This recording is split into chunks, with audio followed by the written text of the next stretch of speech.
how to be patient with difficult people. I'll tell a story if that's okay, Father Mary. Oh, I would love a story. It's a true story, but I don't want to use names here. And so there was one time I was in the seminary, and let's say I lived with a friar. His name was Clark Scary. Clark Scary. Okay. Hey, I'm Father Mark Mary. Hey, I'm Father PT. We're Franciscan Friars with Renewal, and this is Ascension Presents. And so every day I would go make some coffee and like a pour over coffee, whatever thing it's called. But you put the grounds in it, you put the hot water, and it comes out up into your cup. And after I was done, I was thinking about my brothers, and I would put this coffee filter with whatever mechanism into the sink. Once again, this other brother would come into the kitchen, brother Clark Scary, and this would annoy him. He would then just dump it out, and like, gosh, who's leaving this stuff? Actually, I'm realizing I'm the bad guy in this situation.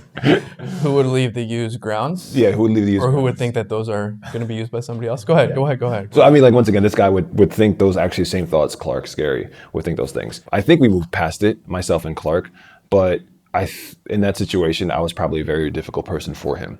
And I think he had to work through some of these things. And so I just have some simple tips and some ways in which maybe we can hopefully move past these things to see the person. It always has to start with prayer.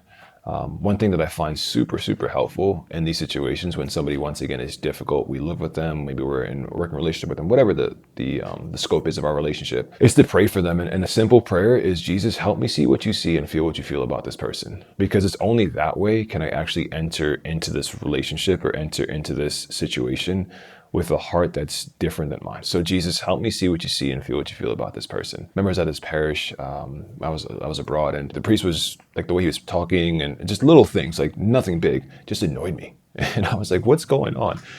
And I remember just asking Jesus during the time, like, Jesus, help me see what you see and feel what you feel about this priest. And sure enough, at the end of Mass, the priest shared something like personal about himself. And that just immediately made my heart just like, oh, that's horrible. And like everything changed. And so the second thing is just to ask Jesus to change the disposition of our hearts.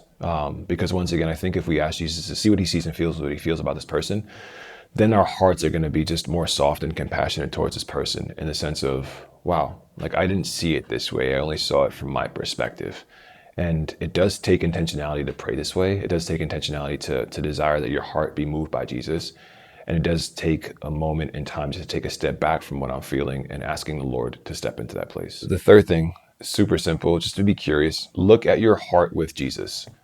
Because once again, I think if we look at our hearts by ourselves, we could kind of get caught into like, oh, this person said this and that. But be curious about your own heart and just ask, hey, Jesus, like, why does this bother me so much? Like, why am I so angry when somebody leaves the coffee pot or the coffee thing in the sink?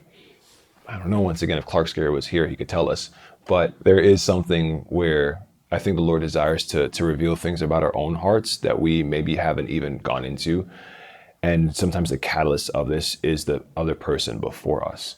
And not to say that sometimes the things that the person that they're doing is objectively wrong. But once again, I think it's helpful to have like this internal inventory first of checking our own hearts and checking what we do before maybe approaching them. Because the truth is, maybe what they're doing makes me feel powerless, or what they're doing is touching upon something that has happened to me before in the past. And I think Jesus is after those parts of our hearts, or maybe that part of our history, just to kind of hold it up and say, I'm with you in this place. And this person or this thing that's presenting itself actually doesn't have power over you. And instead, I want to introduce my mercy and my love for you. The fourth thing is listen and to be radically available to that person. In situations with people, we can come with our preconceived ideas and set people in judgments already. Like, he's always this person. But if we just take time to listen to them, we take time just to hear their hearts and hear their stories, we begin to, once again, have our hearts changed and like, wow, he had a difficult upbringing, or it doesn't have to be that serious, but oh, the reason he always reacts this way or she always reacts this way is because this other thing happened.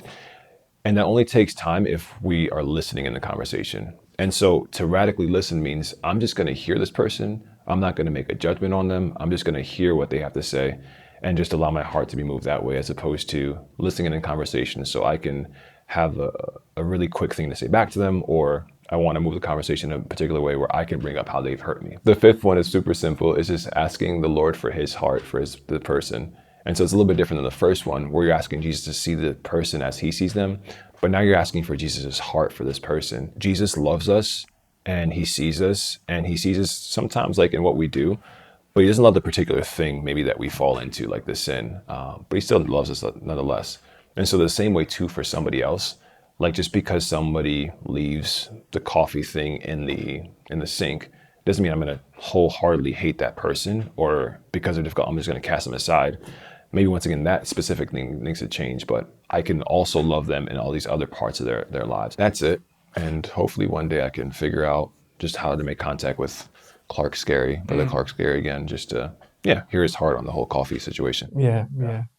May God, answer this prayer. I threw some ideas to Father PT about what we could talk about. And one of them was being patient, because Father PT, the P in PT stands for patient. So thanks, Father PT. Thank y'all. It's possible to be patient with people. It's possible to be reconciled over, miscommunication in seminary.